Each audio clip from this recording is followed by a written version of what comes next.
சமையலறையில் நான் உப்பா சர்க்கரையா?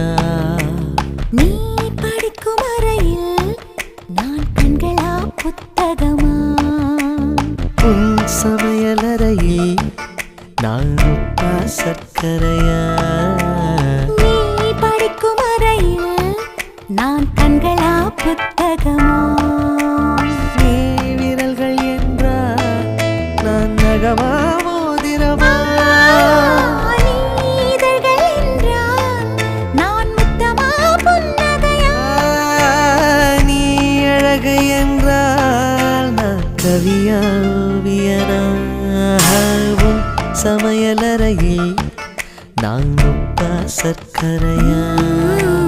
நீ படிக்கும் அறையில் நான் கண்களா புத்தகமா?